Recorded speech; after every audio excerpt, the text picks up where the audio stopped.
पूरा परिसर गुंजायमान था। तो गोरखपुर दौरे पर सरकार, मुख्यमंत्री योगी आदित्यनाथ का गृह जनपद गोरखपुर, जहां पर जब भी मुख्यमंत्री योगी आदित्यनाथ जाते हैं जनता दरबार लगाते हैं, लोगों की समस्याएं सुनते हैं और उसके बाद तमाम कार्यक्रमों में वो शिरकत करते हैं। ये कार्यक्रम की तस्वीरें गोरखपुर से सीधी हम आप तक पहुंचा रहे हैं, जहां पर तमाम इंतजामात किए गए हैं। मंच की ये तस्वीरें और खास ही एक बड़ा जनसमूह वहां पर देखने को मिल रहा है। मुख्यमंत्री वहां पर मौजूद और महाराणा प्रताप शिक्षा परिषद का संस्थापक सप्ताह, जिसका समापन समारोह वहां पर आयोजित हो रहा है और मुख्यमंत्री योगी आदित्यनाथ वहां पर मौजूद हैं। तमाम अतिथि इस दौरान वहां पर मौजूद हैं। सतीश महाना भी वहां पर मौजूद हैं।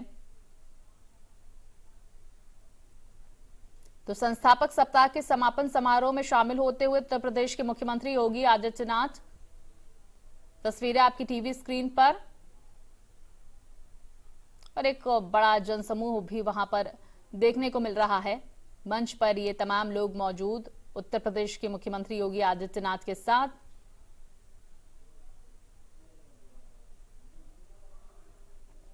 तो संस्थापक सप्ताह के समापन समारोह में शिरकत करते हुए उत्तर प्रदेश के मुख्यमंत्री योगी आदित्यनाथ, महाराणा प्रताप शिक्षा परिषद का संस्थापक समारोह, और इस दौरान तमाम जो लोग वहां पर मौजूद थे, जो अतिथि मौजूद थे, उनका स्वागत किया गया। उत्तर प्रदेश के मुख्यमंत्री का भव्य स्वागत किया गया। ये दो तस्वीरें आपकी टीवी स्क्रीन पर, गोरखपुर से ये तस्वीरें जहां पर उत्तर प्रदेश के मुख्यमंत्री योगी आदित्यनाथ अपने दौरे पर हैं। उनका 2 दिवसीय ये दौरा, जिसका दूसरा दिन है आज, और आज वो तमाम कार्यक्रमों में शिरकत कर रहे हैं और इसी के तहत महाराणा प्रताप शिक्षा परिषद का संस्थापक समारोह मुख्यमंत्री योगी आदित्यनाथ संबोधित कर रहे हैं।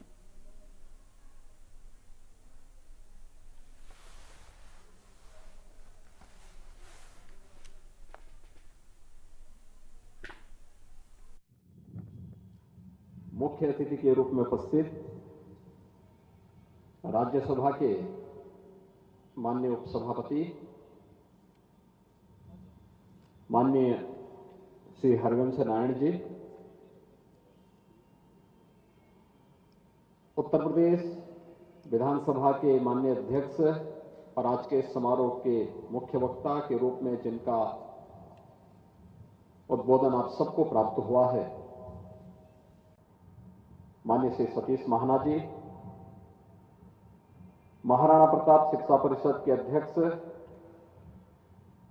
पूर्व कुलपति प्रोफेसर उदय प्रताप सिंह जी, मंच पर उपस्थित दीनदयाल उपाध्याय गोरखपुर विश्वविद्यालय के कुलपति प्रोफेसर पूनम टंडन जी, सिद्धार्थ विश्वविद्यालय कपिलवस्तु सिद्धार्थनगर के कुलपति प्रोफेसर हरिबहादुर श्रीवास्तव जी, महायोगी गोरखनाथ विश्वविद्यालय के कुलपति major general doctor Atul Vajpayee जी,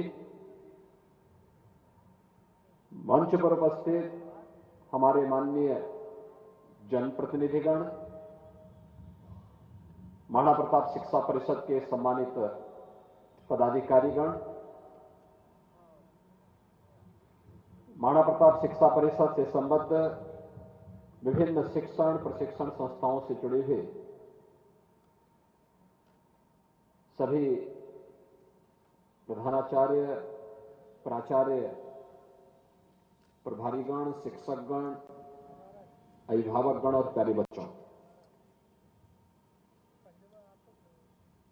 4 दिसंबर से 10 दिसंबर तक संस्थापक सप्ताह समारोह का यह आयोजन होता है।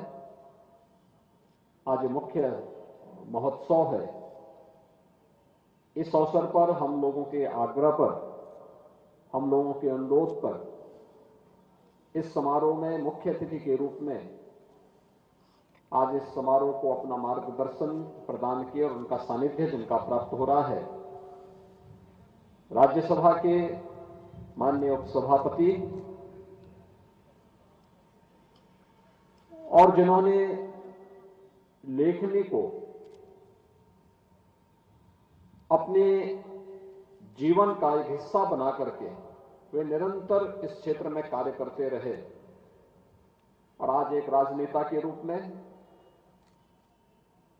देश की विधायिका के सर्वोच्च सदन राज्यसभा, जिसे अपर हाउस भी कहते हैं, कि उपसभापति के रूप में कुशलतापूर्वक अपने दायित्वों का निर्वहन कर रहे हैं, लेकिन साथ ही साथ लेखनी के अपने कार्यों से अब भी निरंतर रत रहते हुए कार्य करते हुए समाज को और नई पीढ़ी को भी मार्गदर्शन प्रदान कर रहे हैं।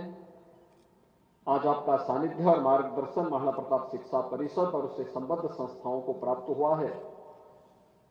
मैं इस अवसर पर आपका गोरखपुर में आगमन, महाराणा प्रताप शिक्षा परिषद के इस प्रांगण में आगमन के लिए हृदय से अभिनंदन करता हूं, स्वागत करता हूं और साथ ही साथ आपके प्रति हृदय से धन्यवाद भी ज्ञापित करता हूं।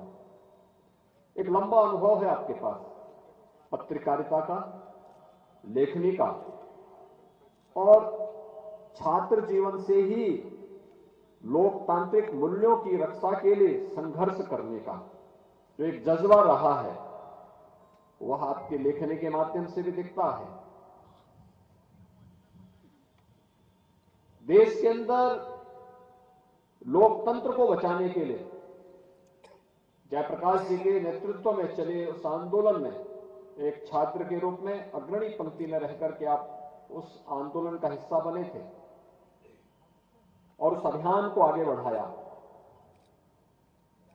लेकिन आपकी लेखनी में भारतीयता, भारत का अध्यात्म और भारत के वे जीवन मूल्य बहुत स्पष्ट रूप से देखने को मिलते हैं,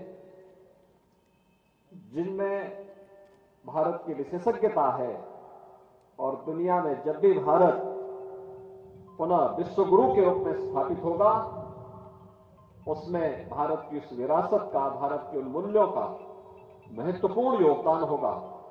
आपका मैं इस अवसर पर हृदय से अभिनंदन करता हूं। उत्तर प्रदेश विधानसभा के हमारे माननीय अध्यक्ष और उत्तर प्रदेश विधानसभा के वरिष्ठ सदस्य के रूप में, वरिष्ठतम सदस्यों में से श्री सतीश महाना जी एक संघर्षशील विचारवान कार्यकर्ता के साथ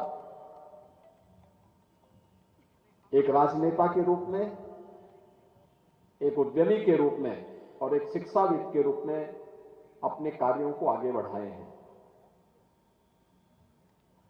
उत्तर प्रदेश के अंदर औद्योगिक निवेश के जिस वातावरण को आज हम बनाते हुए सफलता की एक नई ऊंचाई तक पहुंचा रहे हैं, जब 2017 में नई सरकार बनी थी उस सरकार की औद्योगिक नीति को बनाने के लिए आपकी अनुभव और आपके उस समय के औद्योगिक विकास मंत्री के रूप में किए गए परिश्रम का परिणाम आज उत्तर प्रदेश के अंदर औद्योगिक निवेश के रूप में हम सबको प्राप्त हो रहा है। इसके साथ ही जो महत्वपूर्ण तथ्य है,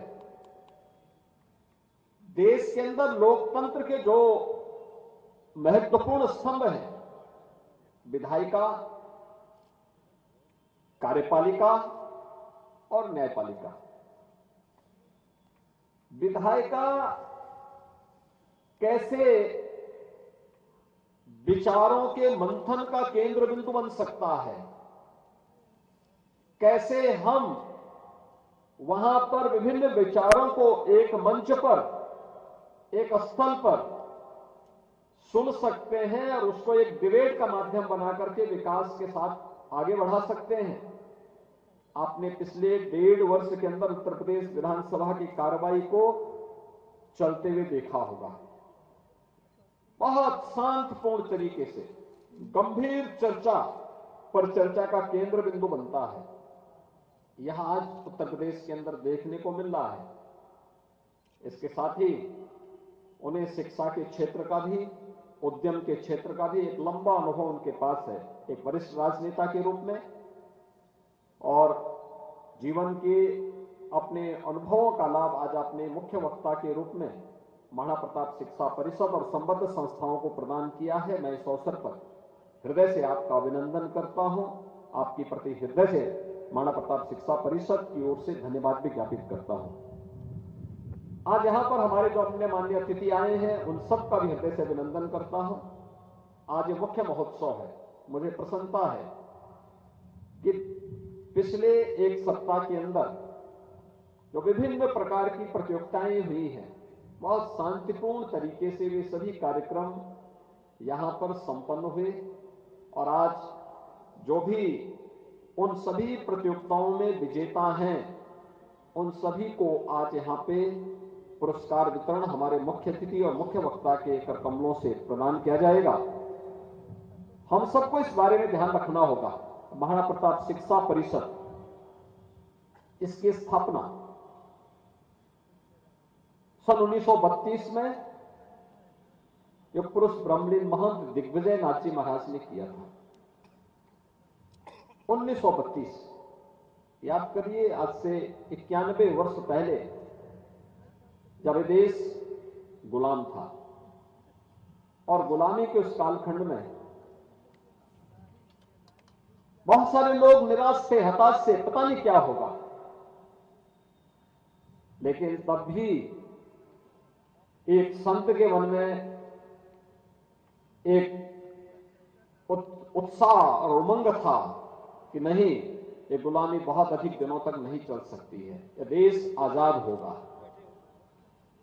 यही संकल्प होता है, और एक संकल्प था कि देश आजाद होगा और बहुत शीघ्र आजाद होगा। तो आजाद भारत में कैसे नागरिक हमें देने हैं, इसका केंद्र बिंदु हमारे शिक्षण संस्थान बन सके, इसके लिए उन्होंने महाराणा प्रताप शिक्षा परिषद की स्थापना की। महाराणा प्रताप शिक्षा परिषद आज 4 दर्जन से अधिक शिक्षण प्रशिक्षण संस्थाओं का संचालन करते हुए निरंतर शिक्षा के क्षेत्र में, प्रशिक्षण के क्षेत्र में, जीवन के सेवा के विभिन्न प्रकल्पों के साथ आगे बढ़ने का कार्य कर रही है। हम लोग बार बार इस बात को कहते हैं, शिक्षा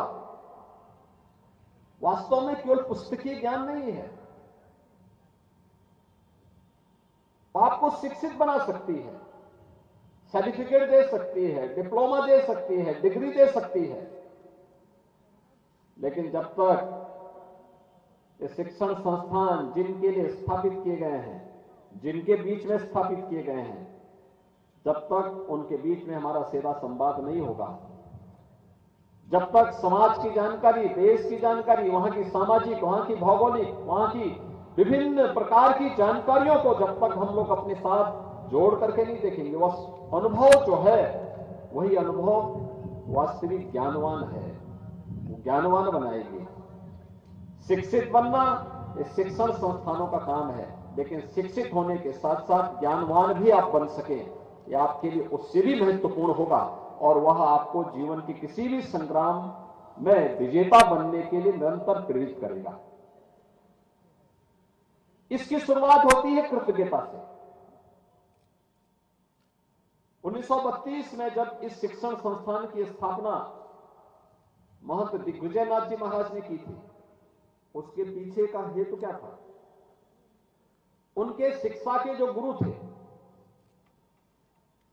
उन्हें एक स्कूल में वे शिक्षक थे, लेकिन आजादी के आंदोलन के साथ जुड़े होने के कारण उस समय ब्रिटिश गवर्नमेंट ने उन्हें सेवा से मुक्त कर दिया।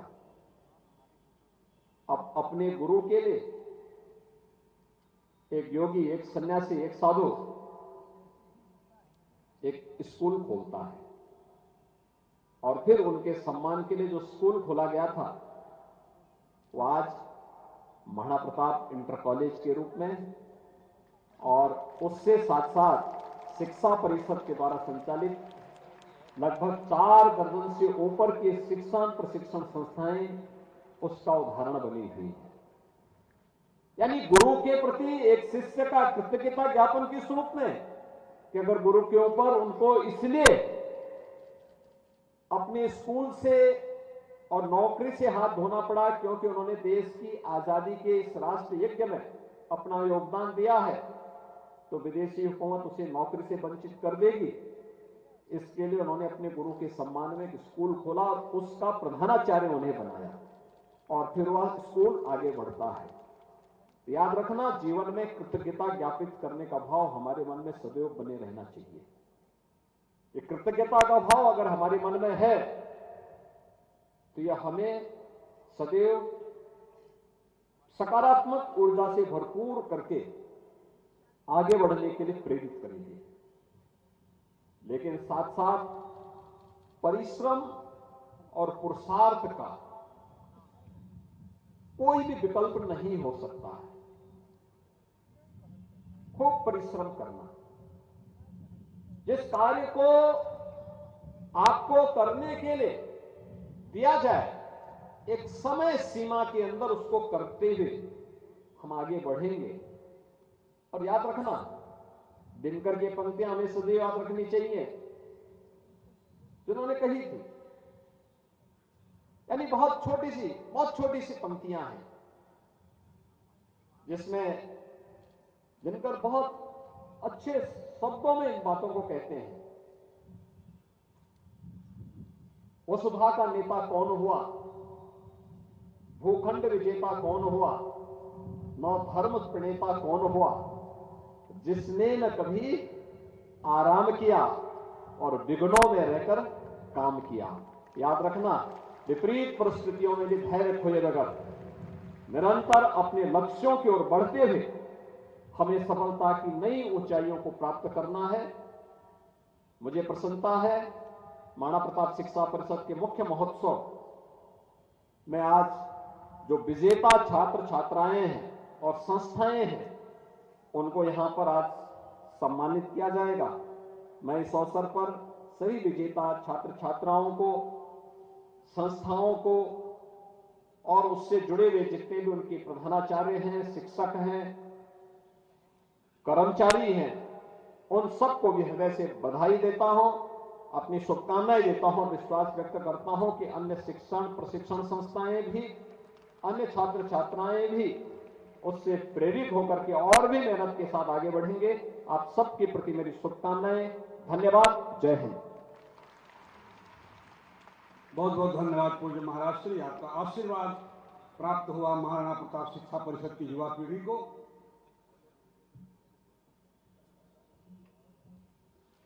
सेनानी करो प्रयाण भय भावी इतिहास तुम्हारा है, सेनानी करो प्रयाण भय भावी इतिहास तुम्हारा है, ये नखत अमा के बुझते हैं सारा आकाश तुम्हारा है। ये युवा पीढ़ी के लिए सब कुछ महाराणा प्रताप शिक्षा परिषद का अब मैराथन पारितोषिक वितरण का कार्यक्रम। मैं मंच पर विराजमान अपने पूज्यवत त्रय पूज्य महाराज श्री, माननीय हरिवंश जी, माननीय महाना जी, आप तीनों लोगों से निवेदन करता हूं कि बारी बारी से थोड़ा थोड़ा बच्चों का पुरस्कार देते हुए उनका हौसला बढ़ाने के लिए सबसे पहले मैं आमंत्रित करता हूं, पूज्य महाराज श्री से निवेदन करता हूं, प्रार्थना करता हूं कि अपने शिक्षण संस्थाओं के लोगों को गोल्ड मेडल और ये सब देकर के थोड़ी देर के लिए, इसके बाद हमारे मुख्य अतिथि महोदय, इसके बाद माननीय महाना जी। सर्वप्रथम मैं आमंत्रित करता हूं दिग्विजयनाथ स्नातकोत्तर महाविद्यालय सिविल लाइंस गोरखपुर के प्राचार्य जी को महायोगी गुरु गोरक्षनाथ स्वर्ण पदक श्रेष्ठतम संस्था को दिया जाता है। वर्तमान सत्र में स्वच्छता, अनुशासन, अध्ययन, अध्यापन और बहुआयामी प्रतिभा के लिए महाराणा प्रताप शिक्षा परिषद की वर्तमान सत्र में हमारी संस्था दिग्विजयनाथ स्नातकोत्तर महाविद्यालय प्रथम आया, उसका पुरस्कार प्राप्त करते हुए प्रोफेसर ओम प्रकाश सिंह प्राचार्य। इसके पश्चात टोकन नंबर 2 ब्रह्मलीन बाबा गोपाल नाथ स्वर्ण पदक श्रेष्ठतम परिचारक के रूप में श्री विश्वनाथ महाराणा प्रताप स्नातकोत्तर महाविद्यालय जंगल भूषण गोरखपुर। इसके बाद योगीराज बाबा ब्रह्मनाथ स्वर्ण पदक श्रेष्ठतम कर्मचारी के रूप में। ये हैं श्री विश्वनाथ जी, बहुत बहुत धन्यवाद। इसके बाद